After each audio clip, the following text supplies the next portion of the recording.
신분증 하나가 인생을 바꿀 수 있을까요? 2024년 11월 강남의 한 은행 지점. 누더기를 걸친 한 남자가 자동문을 밀고 들어섰습니다. 직원들의 시선이 일제히 그에게 쏠렸습니다. 저기, 손님 여기는. 하지만 그 남자는 멈추지 않았습니다. 떨리는 손으로 지갑을 꺼내 신분증을 내밀었습니다. 지점장이 무심코 신분증을 받아들었습니다. 그리고 그의 얼굴이 하얗게 질렸습니다. 이게 어떻게? 그날 그 은행에서는 아무도 예상하지 못한 일이 벌어졌습니다. 지금부터 여러분께 들려드릴 이야기는 한 장의 신분증이 밝혀낸 충격적인 진실입니다. 11월에 차가운 바람이 불던 어느 목요일 오전, 서울 강남구 대치동의 KB국민은행 대치센터점. 이곳은 이 지역에서도 손꼽히는 고액 자산가들이 주로 이용하는 은행이었습니다. 오전 10시, 로비는 깔끔한 정장 차림의 고객들로 붐볐습니다. 그때였습니다. 자동문이 열리며 한 남자가 들어왔습니다. 50대 후반으로 보이는 그 남자의 모습은 충격적이었습니다. 해진 점퍼에는 얼룩이 가득했고 바지는 여기저기 찢어져 있었습니다. 머리는 헝클어져 있었고 수염도 제대로 깎지 못한 지 오래된 듯 했습니다. 손에는 낡은 비닐봉지 하나. 누가 봐도 노숙자였습니다. 저기. 신입 직원 김민지 씨가 당황한 표정으로 다가갔습니다. 손님, 여기는 은행인데요. 하지만 남자는 그녀의 말을 듣지 않았습니다. 아니, 듣지 못하는 것처럼 보였습니다. 그는 곧장 VIP 고객 상담 창구로 향했습니다. 로비에 있던 다른 고객들이 수군거리기 시작했습니다. 저 사람 뭐야? 여기가 어디라고? 보안 요원은 뭐 하는 거야? 냄새가. 아이고. 보안 요원 2명이 황급히 다가왔습니다. 손님, 잠깐만요. 무슨 일로 오셨는지. 그때 남자가 처음으로 입을 열었습니다. 계좌. 확인하러 왔습니다. 목소리는 쉰 듯 했지만 또렷했습니다. 계좌요? 보안 요원들이 서로 눈을 마주쳤습니다. 잠깐만요. 구독 버튼 한번 꾹 눌러주세요. 이 사람 정신이 온전한가? 그런 의심이 역력했습니다. 네, 제 계좌를 확인하고 싶습니다. 남자는 떨리는 손으로 낡은 지갑을 꺼냈습니다. 그 지갑은 너무 오래되어 가죽이 벗겨져 있었습니다. 그리고 그 안에서 무언가를 꺼냈습니다. 주민등록증이었습니다. 이걸로 확인해 주세요. 상황을 지켜보던 김지은 지점장이 나섰습니다. 40대 중반의 그녀는 이 은행에서 15년을 근무한 베테랑이었습니다. 온갖 상황을 다 겪어본 그녀였지만 이런 경우는 처음이었습니다. 제가 도와드리겠습니다. 그녀는 최대한 정중하게 말했습니다. 남자가 내민 신분증을 받아들었습니다. 이강수, 1967년생. 그녀는 습관적으로 컴퓨터 화면을 확인하기 위해 이름과 주민등록번호를 입력했습니다. 그리고 엔터를 눌렀습니다. 화면이 로딩되는 3초가 영원처럼 느껴졌습니다.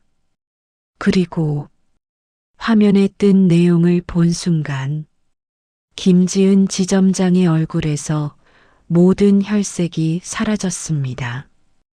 이게 그녀의 손이 떨리기 시작했습니다. 화면에는 이렇게 표시되어 있었습니다. VIP 플래티넘 고객, 예금주 이강수, 총 자산 84억 원. 그녀는 자신의 눈을 의심했습니다.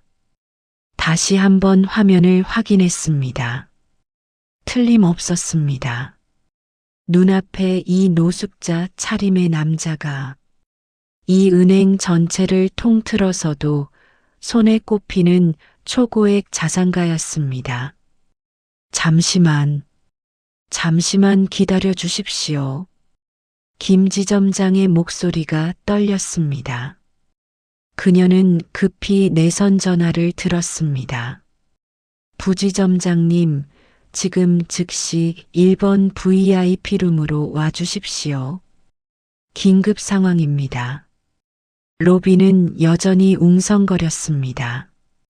하지만 이제 그 웅성거림의 의미가 달라지기 시작했습니다. VIP 전용 상담실, 부드러운 가죽 소파와 고급스러운 인테리어.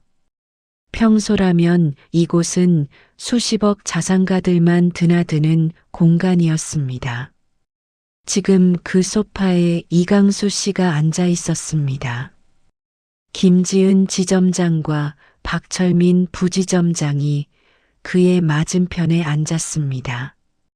두 사람의 태도는 30분 전과 완전히 달라져 있었습니다. 정말 죄송합니다, 고객님. 김 지점장이 깊이 고개를 숙였습니다. 처음 뵈었을 때 제대로 알아뵙지 못해서. 이강수 씨는 손을 저었습니다. 괜찮습니다.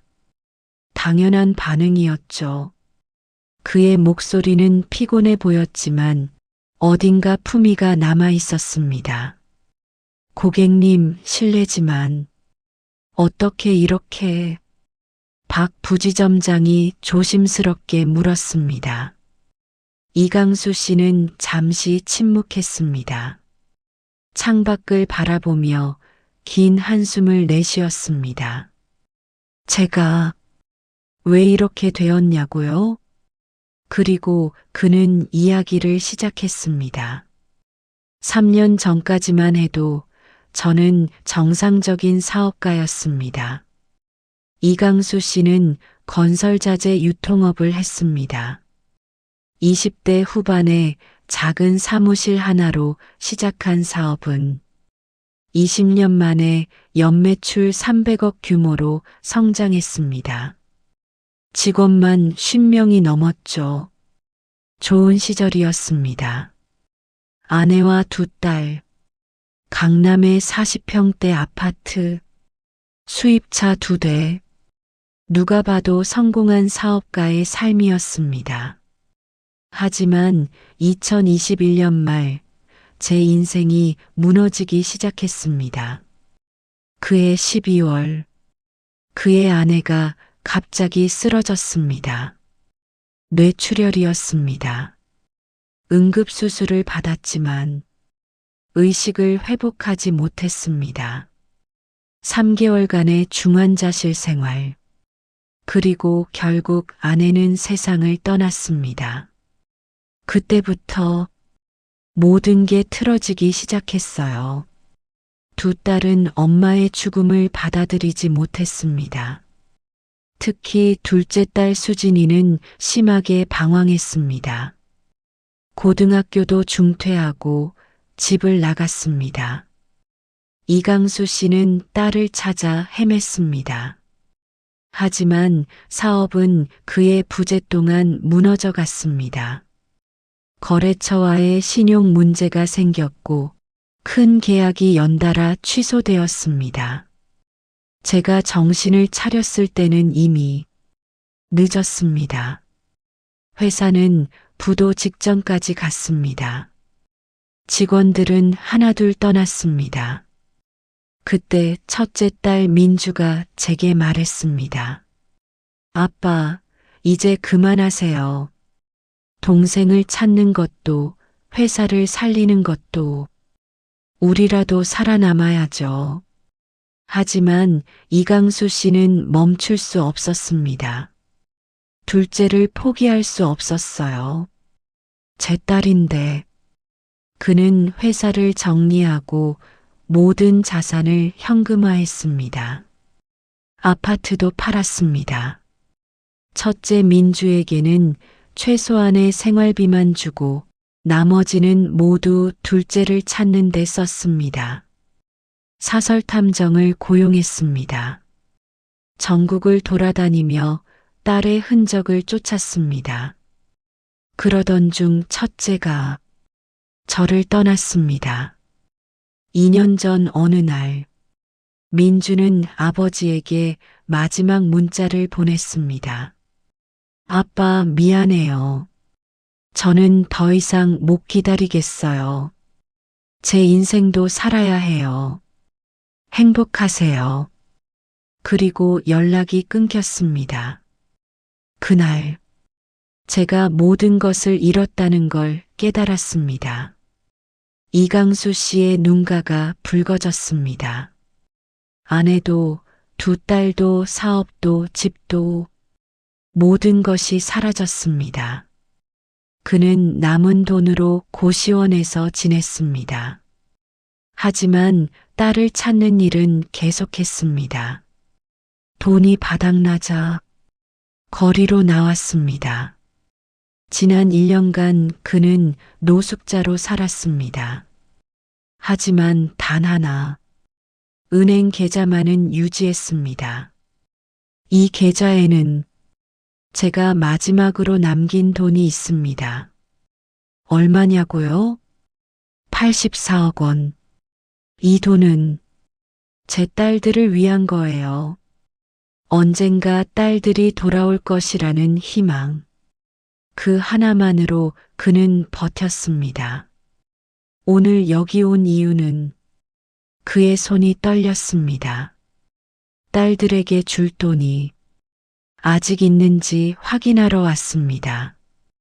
김 지점장과 박 부지점장은 말을 잃었습니다. 계좌 조회가 끝났습니다. 화면에는 정확한 잔액이 표시되었습니다. 84억 3,247만 원. 고객님, 확인하셨습니까?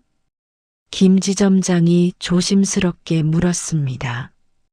이강수 씨는 화면을 멍하니 바라보고 있었습니다.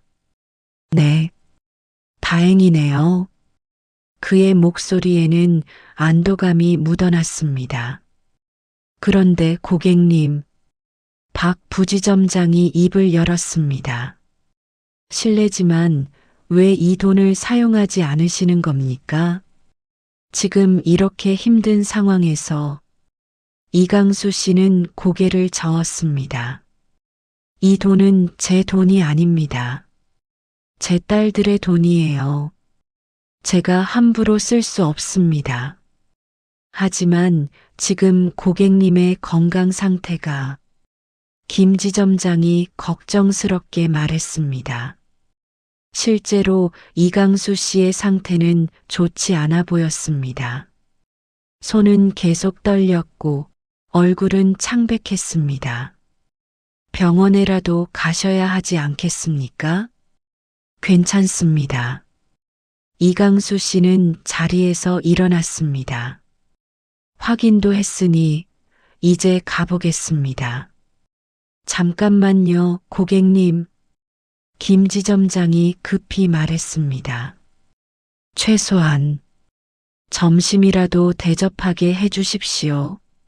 아니, 괜찮습니다. 신세 많이 졌습니다. 이강수 씨가 문을 향해 걸어갔습니다. 바로 그때 주머니에서 낡은 휴대전화가 울렸습니다. 잠시만요. 그는 전화를 받았습니다. 여보세요? 전화기 너머로 낯선 여자 목소리가 들렸습니다. 혹시 이강수 씨 되십니까? 네, 그런데요. 저는 서울대학교 병원 사회사업팀의 한지민입니다. 예, 병원이요? 이강수 씨의 표정이 굳어졌습니다. 네, 급하게 연락드렸습니다. 혹시 이민주 씨가 고객님의 따님이 맞으신가요? 민주, 제 딸 민주가 어떻게 됐습니까? 그의 목소리가 떨렸습니다. 따님께서 지금 저희 병원 응급실에 계십니다. 뭐라고요? 전화기가 손에서 떨어질 뻔했습니다. 김지점장과 박 부지점장이 깜짝 놀라 그를 부축했습니다. 상태가 어떻습니까? 많이 다쳤습니까? 자세한 건 오셔서 말씀드리겠습니다만 전화 너머 목소리가 잠시 멈췄습니다. 따님께서 의식을 잃으셨고 수술이 필요한 상황입니다. 지금 당장 갑니다. 이강수 씨는 전화를 끊고 황급히 문을 열었습니다. 고객님, 잠깐만요. 김지점장이 그를 붙잡았습니다. 제가 차로 모셔다 드리겠습니다. 아니, 괜찮습니다. 괜찮지 않습니다. 지금 고객님 상태로는 박 부지점장도 가세했습니다. 제 차가 지하에 있습니다. 함께 가시죠. 이강수 씨는 더 이상 거절할 수 없었습니다. 감사합니다. 정말 감사합니다. 세 사람은 급히 은행을 나섰습니다. 박 부지점장이 운전을 했고 김 지점장은 뒷좌석에서 이강수 씨를 챙겼습니다. 고객님, 물 드세요. 그녀는 자신의 가방에서 생수를 꺼내 건넸습니다. 고맙습니다. 이강수 씨는 물을 받아 마셨습니다. 하지만 손이 너무 떨려 제대로 마시지도 못했습니다. 따님이 왜 병원에? 그는 중얼거렸습니다. 2년 동안 소식이 없었는데 걱정하지 마십시오. 병원에 도착하면 알게 될 겁니다. 김 지점장이 위로했습니다. 20분 후 차는 서울대병원 응급실 앞에 도착했습니다. 고객님, 다 왔습니다. 이강수 씨는 차에서 내리자마자 응급실로 뛰어들어갔습니다. 김 지점장과 박 부지점장도 그를 따라갔습니다. 이민주 환자 보호자분이십니까? 간호사가 다가왔습니다. 네, 제가 아버지입니다. 이쪽으로 오십시오. 간호사의 안내를 받아 중환자실 앞으로 갔습니다. 그곳에는 한 여자 의사가 기다리고 있었습니다. 보호자분이십니까? 네, 저 이강수입니다. 제 딸이 어떻게 된 겁니까? 의사는 차트를 보며 설명했습니다. 환자분은 오늘 오전 8시경 한강 다리 근처에서 발견되었습니다. 의식을 잃은 채 쓰러져 있었고 심한 영양실조 상태였습니다. 그리고 의사가 잠시 망설였습니다. 임신 7개월입니다. 뭐라고요? 이강수 씨는 귀를 의심했습니다.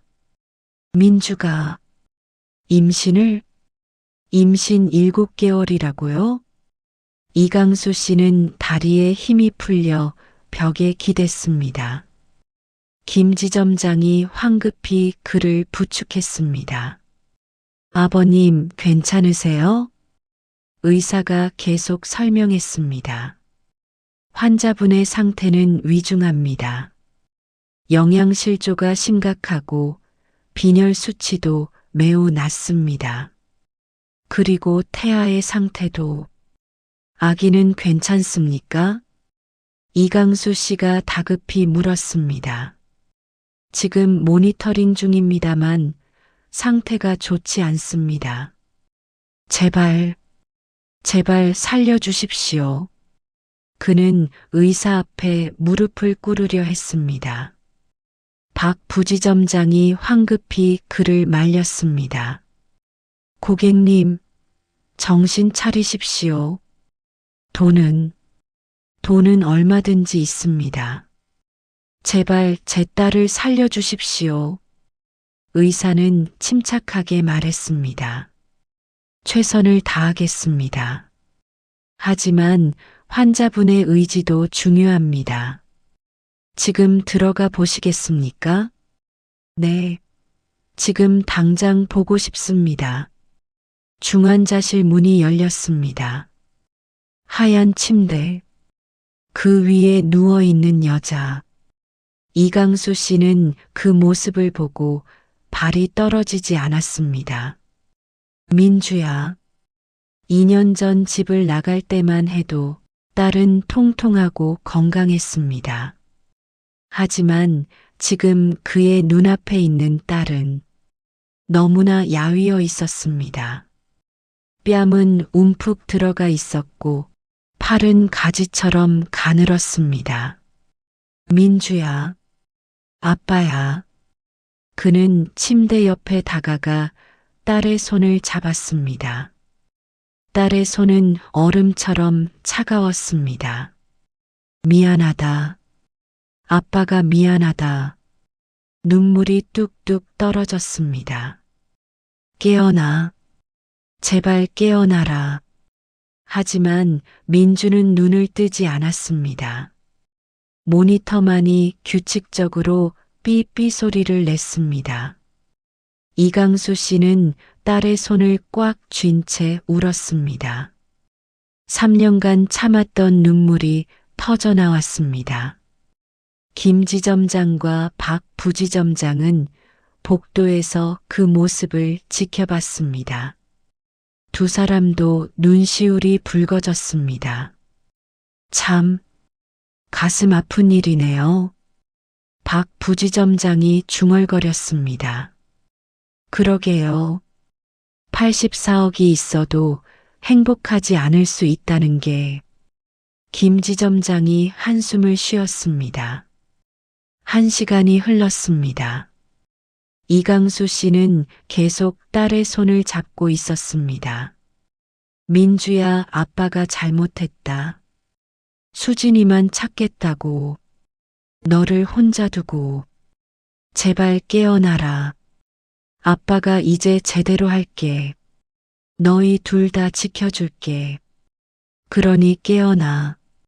바로 그때 민주의 손가락이 미세하게 움직였습니다. 민주야? 이강수 씨가 얼굴을 가까이 댔습니다. 민주야, 아빠 목소리 들리니? 민주의 눈꺼풀이 떨렸습니다. 천천히, 아주 천천히 눈이 떠졌습니다. 아빠. 희미한 목소리였지만 분명히 들렸습니다. 그래, 민주야. 아빠야. 이강수 씨는 딸의 손을 더욱 꽉 쥐었습니다. 민주의 눈에서 눈물이 흘러내렸습니다. 아빠, 미안해요. 아니야, 아빠가 미안하다. 아기는. 민주가 자신의 배에 손을 올렸습니다. 걱정하지 마. 아기도 괜찮아. 의사 선생님들이 잘 돌봐주실 거야. 아빠, 저 너무 힘들었어요. 알아. 다 알아. 이제 괜찮아. 아빠가 있어. 민주는 아버지를 보며 미소 지으려 했지만 힘이 없어 눈을 다시 감았습니다. 민주야, 괜찮습니다. 잠시 기력을 회복하는 겁니다. 의사가 들어와서 설명했습니다. 의식을 회복한 것만으로도 좋은 신호입니다. 정말 감사합니다, 선생님. 이강수 씨는 의사에게 깊이 고개를 숙였습니다. 3주가 지났습니다. 민주의 상태는 빠르게 회복되었습니다.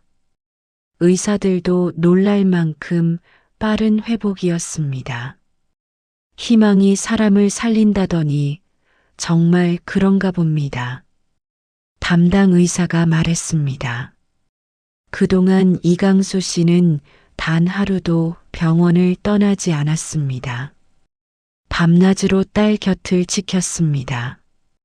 그리고 김지점장의 도움으로 제대로 된 옷도 장만하고 이발도 했습니다. 84억의 계좌에서 처음으로 돈을 인출했습니다. 병원비와 기본적인 생활비였습니다. 고객님, 이제 좀 사람 같아 보이시네요. 김지점장이 웃으며 말했습니다. 그녀는 이 3주 동안 거의 매일 병원을 찾았습니다. 정말 감사합니다. 지점장님이 아니었으면 아닙니다. 당연한 일을 했을 뿐입니다. 어느 날 오후 민주가 아버지에게 이야기를 꺼냈습니다. 아빠, 제가 왜 집을 나갔는지 말씀드려야 할 것 같아요. 괜찮아. 지금 말하지 않아도 돼. 아니에요. 말씀드리고 싶어요. 민주는 천천히 이야기를 시작했습니다. 2년 전 집을 나간 이유, 아빠가 수진이만 찾으시는 게 너무 힘들었어요. 엄마가 돌아가시고 언니가 사라지고 저는 그 자리에 있었는데 아빠는 저를 보지 않으셨어요. 이강수 씨의 가슴이 미어졌습니다. 미안하다. 정말 미안하다. 알아요, 아빠. 아빠도 힘드셨던 거. 하지만 저도 힘들었어요. 민주는 집을 나가 친구 집에서 지냈습니다. 아르바이트를 하며 생활했습니다. 그러다 한 사람을 만났어요.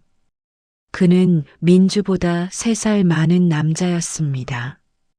처음으로 저를 보살펴주는 사람이었어요. 하지만 그 남자는 도박 중독자였습니다. 제가 임신한 걸 알고 도망갔어요. 민주는 혼자 아기를 지키며 버텼습니다. 돈도 없고 갈 곳도 없었어요. 그래서 한강에 갔어요. 죽으려고. 민주야. 하지만 뱃속의 아기가 움직이는 걸 느꼈어요. 그때 깨달았어요. 이 아기만큼은 지켜야 한다고. 그래서 아빠를 찾기로 했어요. 하지만 정신을 잃고 이강수 씨는 딸을 꼭 안았습니다. 잘 견뎌줘서 고맙다. 정말 고맙다. 이제 아빠가 지켜줄게. 너와 아기 모두. 그날 밤 이강수 씨는 오랜만에 평화롭게 잠들었습니다. 그로부터 2주 후 민주는 건강한 여자아이를 출산했습니다. 2.8kg의 작은 아기. 이름을 뭐라고 지을까? 이강수 씨가 물었습니다. 희망이요. 민주가 말했습니다. 이 아이가 저에게 희망을 주었으니까요. 좋은 이름이다. 이강수 씨는 손녀를 안으며 눈물을 흘렸습니다. 희망아, 할아버지가 너를 평생 지켜줄게. 바로 그때 병실 문이 열렸습니다. 실례합니다. 낯선 여자의 목소리. 모두가 문을 향해 고개를 돌렸습니다. 문 앞에 한 여자가 서 있었습니다. 20대 중반의 여자. 수진이? 민주가 깜짝 놀라 외쳤습니다. 언니, 수진이었습니다. 이강수 씨가 3년간 찾아 헤맨 둘째 딸. 아빠, 수진은 울먹이며 말했습니다. 어떻게 여기를? 이강수 씨는 얼떨떨한 표정으로 물었습니다. 병원에서 연락이 왔어요. 언니가 입원했다고. 그래서 달려왔어요. 수지는 천천히 병실 안으로 들어왔습니다. 아빠 미안해요. 그동안 연락도 안 하고. 괜찮아. 이강수 씨는 수진을 껴안았습니다. 3년 만에 재회였습니다. 아빠 그동안 많이 반성했어요. 제가 철없이 굴어서. 아니야. 아빠가 잘못했어. 이제 됐어. 다 돌아왔으니까. 민주도 침대에서 언니를 향해 손을 뻗었습니다. 언니, 민주야, 미안해. 두 자매는 서로를 꼭 안았습니다. 이강수 씨는 그 모습을 보며 눈물을 흘렸습니다. 3년의 고통, 모든 것을 잃었던 시간. 하지만 이제 모든 것이 돌아왔습니다. 아니, 새로운 것이 더해졌습니다. 손녀 희망이. 고객님, 김 지점장이 병실 밖에서 조용히 불렀습니다. 이강수 씨가 밖으로 나갔습니다. 모두 돌아왔네요. 그녀가 미소 지으며 말했습니다.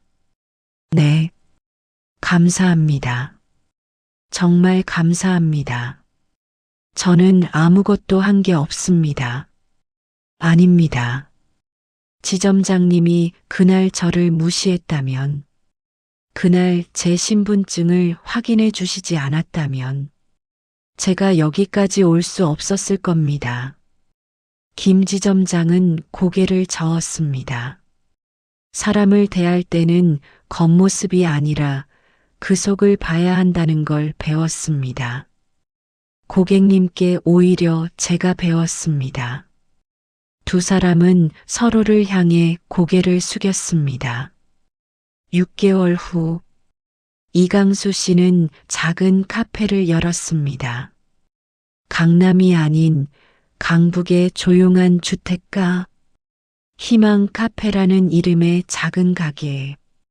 딸 민주가 바리스타로 일했고 수진이는 대학에 복학했습니다. 카페 한쪽에는 아기 희망이를 위한 작은 공간도 마련되어 있었습니다. 아빠, 커피 나왔어요.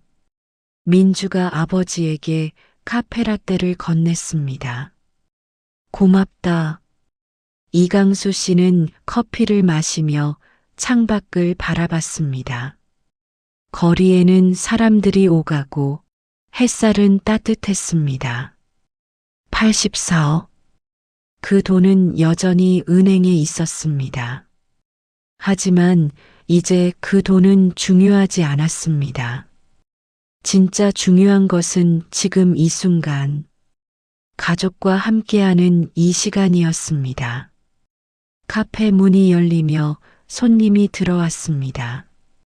어서 오세요. 민주의 밝은 목소리. 이강수 씨는 미소 지었습니다. 그리고 중얼거렸습니다. 정말 다행이다. 그날 은행에 가기를 잘했어. 돈이 많다고 행복한 것은 아닙니다. 하지만 돈보다 더 중요한 것을 잃었을 때 우리는 비로소 깨닫습니다. 진짜 소중한 것이 무엇인지. 이강수 씨는 모든 것을 잃었지만 결국 가장 중요한 것을 되찾았습니다. 가족, 그리고 희망. 여러분의 인생에서 가장 소중한 것은 무엇인가요? 오늘 하루 그것을 다시 한번 생각해 보는 시간이 되길 바랍니다. 구독과 좋아요 부탁드려요. 감사합니다.